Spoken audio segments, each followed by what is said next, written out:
The lady who married my eldest son said something mean to me. She said I didn't belong here because I only finished middle school and I'm living off a pension. She made me really angry. But before I could respond, my second son's wife interrupted, looking worried. She said something about a story. My eldest son's wife used to make fun of me, but now she's in a tough spot herself. My name's Sally, and I'm 62 years old. I've lived a simple life since finishing middle school.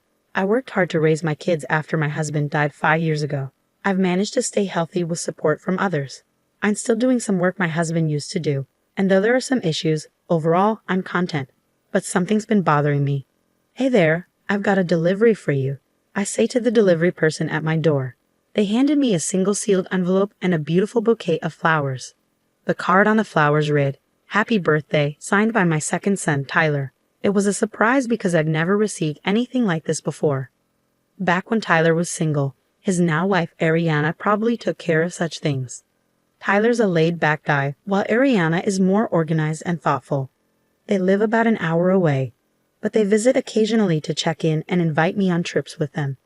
I called Ariana to thank her, and she sounded happy, saying, "Happy birthday. I heard you like flowers.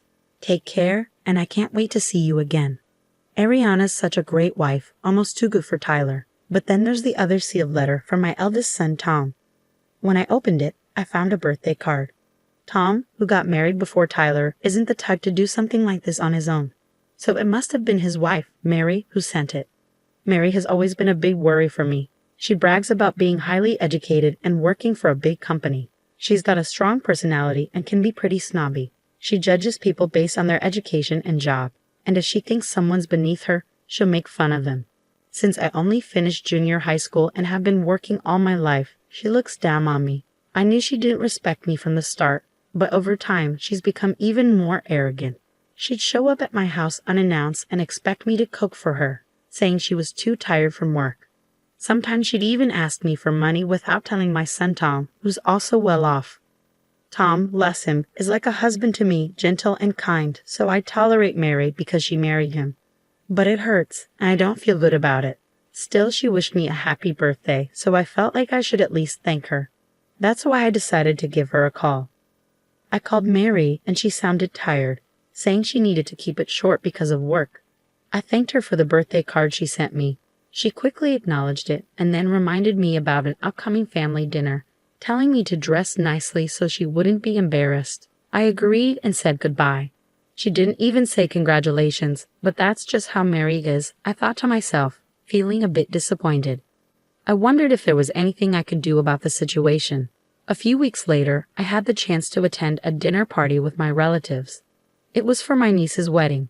She's always been dear to me since she was little. She's a cousin of my sons, Tom and Tyler. Since she wasn't having a big wedding, they decided to throw a dinner party to introduce her new husband to the family. Tom, Mary, Tyler, Ariana, and I were all invited.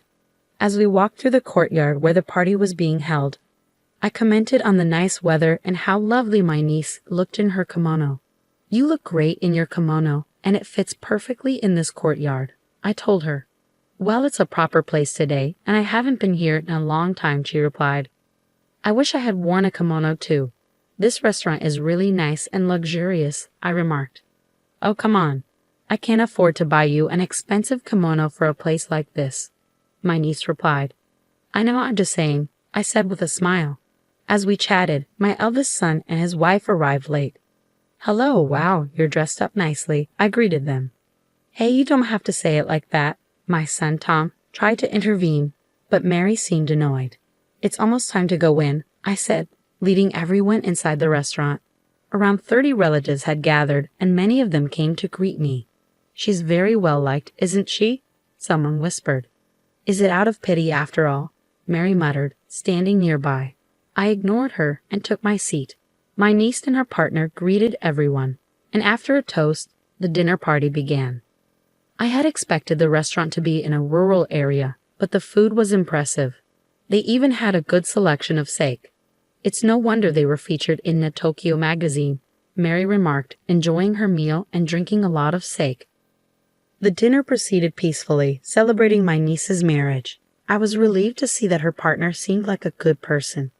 Incidentally, I heard you graduated from the University of K and work for a famous bank, one of the relatives mentioned.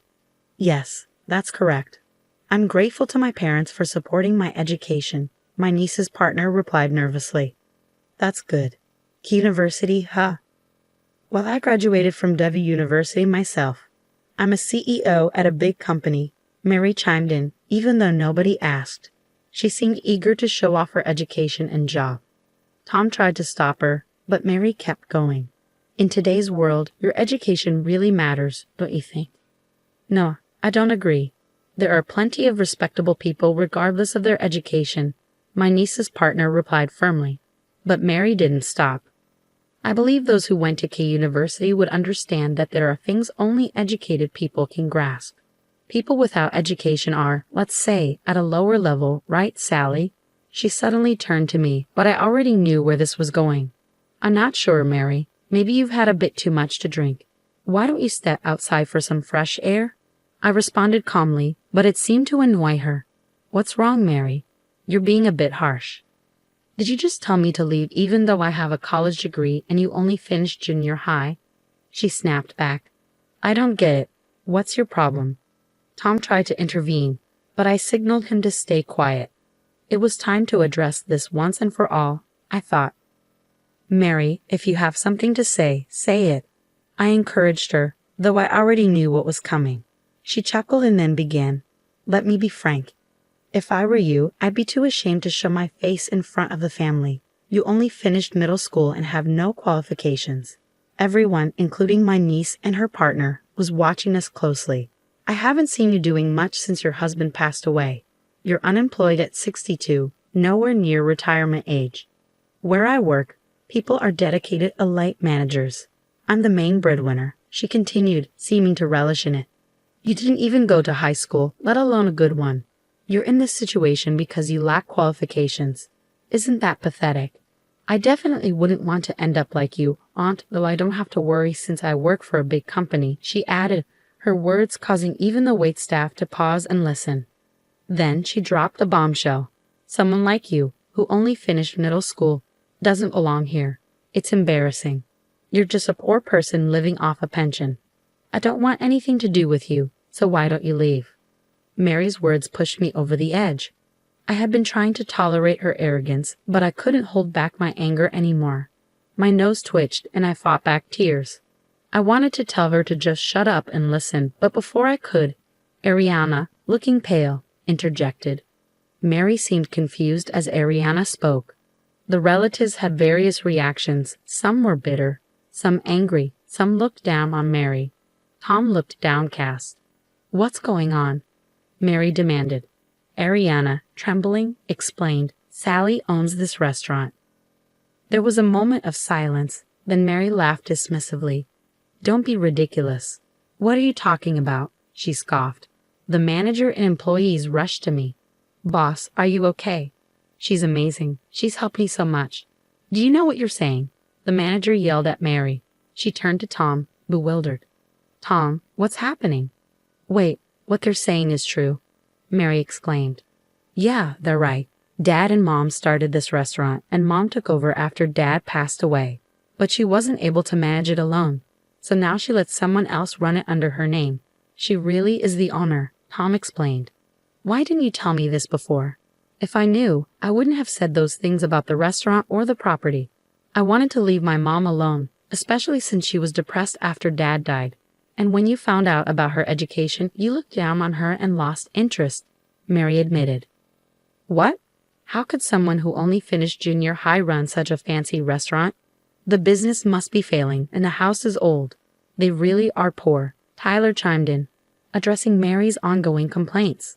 Actually, he continued, Mom likes to keep things simple, and the house is full of memories of Dad. She owns a condo near the station and other properties she and Dad bought together. Honestly, I think she earns more than you do. What? This is ridiculous. You're just a middle school graduate. Stop talking, Mary retorted angrily. Suddenly, a calm voice broke through the tension. It was a man who looked around my age, dressed sharply in a suit. What's going on here? He asked calmly. Who are you to butt in? Mary snapped. Guess, he replied calmly. Mary's face turned pale. No, it can't be. I'm the executive director, he revealed. The man was my husband's cousin, holding a high position in Mary's company. I had no clue that one of Mary's relatives was causing trouble at her company. Frankly, Mary, your reputation there isn't great. I've heard you're overly critical of other employees and treat them differently based on their education levels. It's causing significant problems on projects, the executive director revealed, leaving Mary looking as if she might faint. I'll look into this case, and I'll ensure my report against you is thoroughly examined. You might face demotion or even termination, he added. Mary looked like she was about to plead for mercy, but Tom stopped her, saying, Enough, Mary. This wouldn't have happened if you'd been honest from the start. Do something about it. Mary, with a face burning red, turned on Tom. Fine, let's get a divorce then.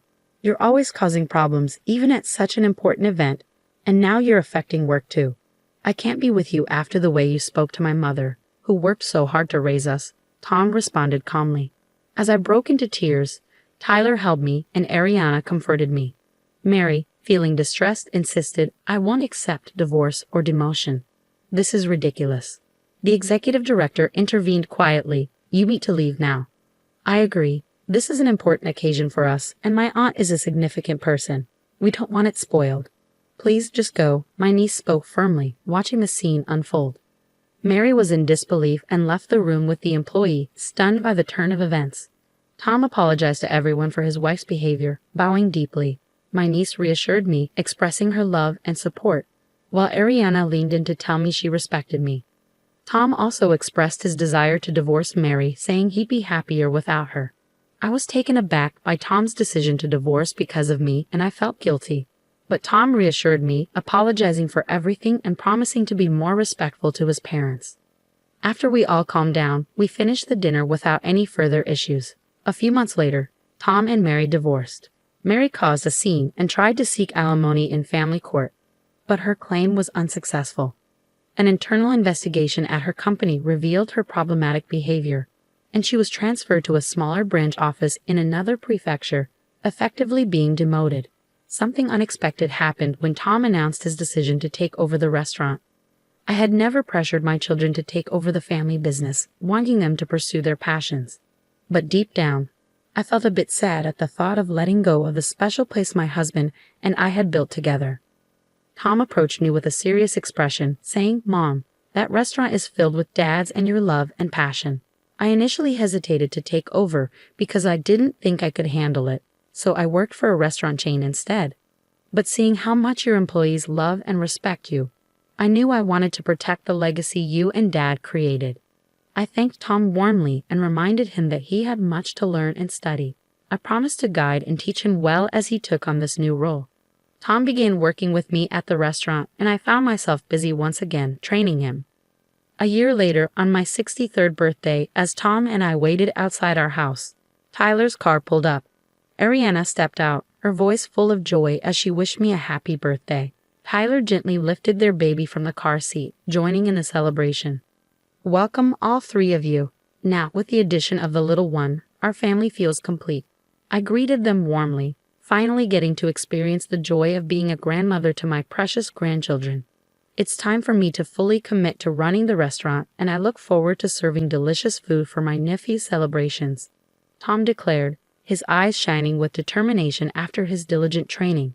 As we celebrate today, I secretly wish for Tom to find someone special now that he's a fully fledged chef. I added, hoping for his happiness and success in both his personal and professional life.